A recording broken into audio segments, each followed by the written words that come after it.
साथियों, हमारे यहाँ कहा जाता है, सृजन शाश्वत है, सृजन निरंतर है। मुझे एक गीत की कुछ पंक्तियां याद आ रही हैं। यह कल कल छल छल बहती, क्या कहती गंगा धारा। यह कल कल छल छल बहती, क्या कहती गंगा धारा। युग युग से बहता आता, यह पुण्य प्रवाह हमारा। उसी गीत में आगे आता है, क्या उसको रोक सकेंगे, मिटने वाले मिट जाएं। कंकड़ पत्थर की हस्ती, कंकड़ पत्थर की हस्ती, क्या बाधा बनकर आए। भारत में भी जहां एक तरफ बड़े बड़े संकट आते गए, वहीं सभी बाधाओं को दूर करते हुए अनेकों अनेक सृजन भी हुए। नए साहित्य रचे गए, नए अनुसंधान हुए, नए सिद्धांत गढ़े गए। यानी संकट के दौरान भी हर क्षेत्र में सृजन की प्रक्रिया जारी रही और हमारी संस्कृति पुष्पित पल्लवित होती रही। देश आगे बढ़ता ही रहा। भारत ने हमेशा संकटों को सफलता की सीढ़ियों में परिवर्तित किया है। इसी भावना के साथ हमें आज भी इन सारे संकटों के बीच आगे बढ़ते ही रहना है।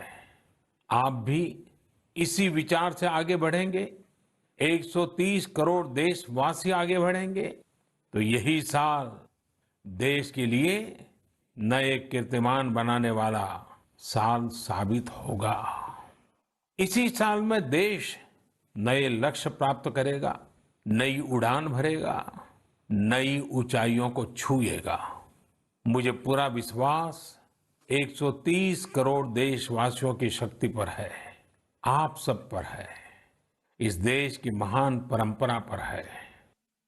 मेरे प्यारे देशवासियों, संकट चाहे जितना भी बड़ा हो, भारत के संस्कार निस्वार्थ भाव से सेवा की प्रेरणा देते हैं।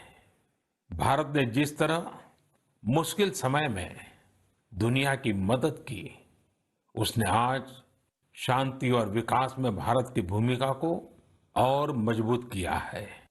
दुनिया ने इस दौरान भारत की विश्व बंधुत्व की भावना को भी महसूस किया है और इसके साथ ही दुनिया ने अपनी संप्रभुता और सीमाओं की रक्षा करने के लिए भारत की ताकत और भारत के कमिटमेंट को भी देखा है।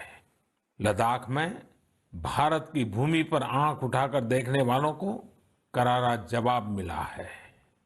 भारत मित्रता निभाना जानता है तो आंख में आंख डालकर देखना और उचित जवाब देना भी जानता है।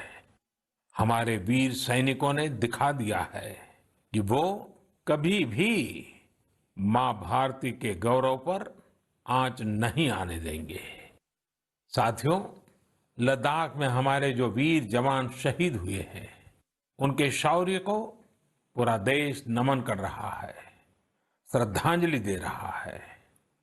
पूरा देश उनका कृतज्ञ है, उनके सामने नतमस्तक है। इन साथियों के परिवारों की तरह ही हर भारतीय इन्हें खोने का दर्द भी अनुभव कर रहा है।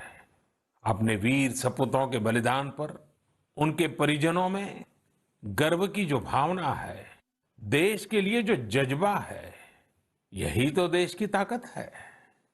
आपने देखा होगा, जिनके बेटे शहीद हुए, वो माता पिता अपने दूसरे बेटों को भी, घर के दूसरे बच्चों को भी सेना में भेजने की बात कर रहे हैं।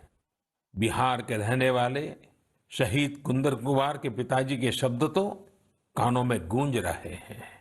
वो कह रहे थे, अपने पोतों को भी देश की रक्षा के लिए सेना में भेजूंगा। यही हौसला हर शहीद के परिवार का है। वास्तव में इन परिजनों का त्याग पूजनीय है। भारत माता की रक्षा के जिस संकल्प से हमारे जवानों ने बलिदान दिया है, उसी संकल्प को हमें भी जीवन का ध्येय बनाना है। हर देशवासी को बनाना है। हमारा हर प्रयास इसी दिशा में होना चाहिए, जिससे सीमाओं की रक्षा के लिए देश की ताकत बढ़े, देश और अधिक सक्षम बने, देश आत्मनिर्भर बने। यही हमारे शहीदों को सच्ची श्रद्धांजलि भी होगी।